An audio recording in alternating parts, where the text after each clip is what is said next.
We're back on the early morning agriculture roundup here on 580 WIBW. Greg Akagi with you this morning. Right now it's time for the Kansas Corn Update. It's brought to you by the Kansas Corn Commission. Josh Roe, Vice President of Market Development and Policy with Kansas Corn, is joining us. And Josh, many corn producers have been hearing this in the news, and they know what the potential is of what if this is implemented. And, of course, we're talking about Mexico and the fact that their president, Obrador, one of the long-standing things he has been wanting is a ban on GMO crops. And that, of course, would be corn stuck right in the middle of that. In late 2020, Mexican President Obrador, he put out a decree that, phases out all the imports of GM corn, and obviously it bans the use of glyphosate, products not only for imports, but actually domestically for his own producers there, with the goal of that phased in by early 2024. And when the decree happened and that it seemed like far out into the future, but we are here in late 2022 with producers making 2023 crop planning decisions that could roll over into that 2024. Just like what we see, it's probably not unlike some of the executive orders we've seen through different administrations in the United States, where it's very vague. The presidents tend to make these very vague assumptions. So the details of a lot of the set details of the decree and the exact timeline are still unknown. And so, we've heard different things, that this would only account for food grade corn. Maybe animal feed isn't subject to these, but it's still just very alarming because Mexico's obviously the United States -- buyer of corn. On average, we've been sending about 630 million bushels a year there.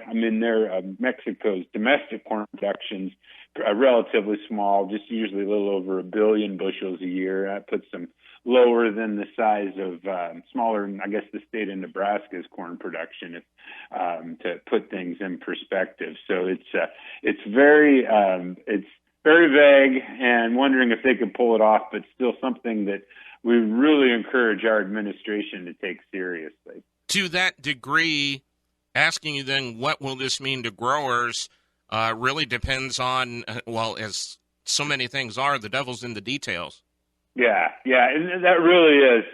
And there is, especially in different parts of Kansas, there's producers that have contracts to grow white corn.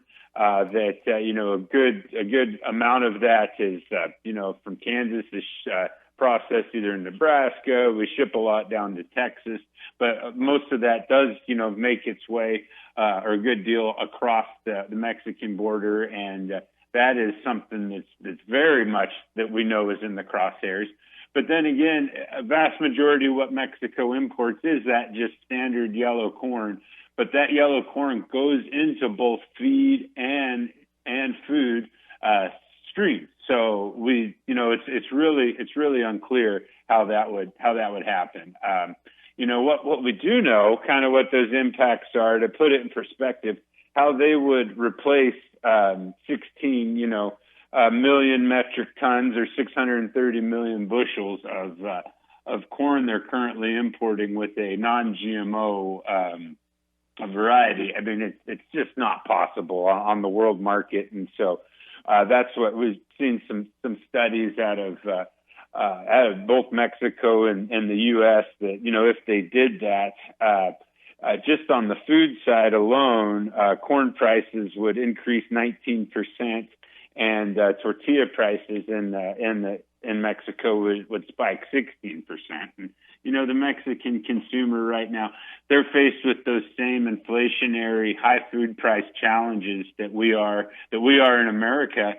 And so adding this on top to for his consumers there would have probably a lot more devastating impact, given the relative income level in Mexico versus the United States. So, at the very least, even if this would apply to food grade white corn only, have a devastating impact on their consumers. And if that does get expanded into yellow corn, it'll have huge impacts on their domestic meat production. Josh Roe, Vice President of Market Development and Policy, is our guest on the Kansas Corn Update here on 580 WIBW. And you had mentioned earlier telling the administration, hey, let's work with Mexico. Let's talk to Mexico about this.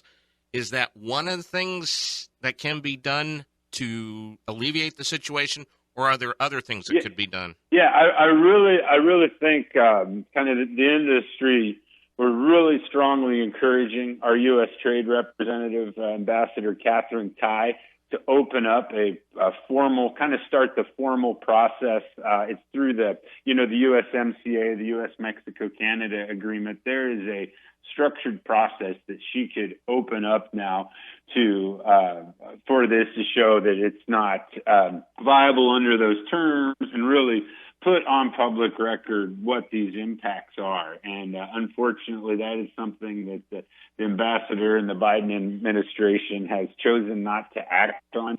And so any pressure that we can put on the administration to do this. So what I think we're doing a lot of things on social media now that tags the ambassador, whether that be on Twitter, Facebook. That's one method. Now's a great time, with this being an election part of the year. A lot of our congressional staff are making the rounds through the state, and so it'd be great to just kind of bring this up, and I have confidence in our full congressional delegation and encourage them to get with their colleagues and put pressure on the president and on the ambassador to get this process going, because 2024 is really staring us right in the face right now. So it'd be good to have some certainty going forward for this important market for our corn. Josh, I appreciate your time. Thank you so much. Yeah, thank you, Greg. That is Josh Roe, Vice President of Market Development and Policy with Kansas Corn, as he joins us on the Kansas Corn Update here on 580 WIBW. It's brought to you by the Kansas Corn Commission. Stay with us. More on the early morning agriculture roundup after this.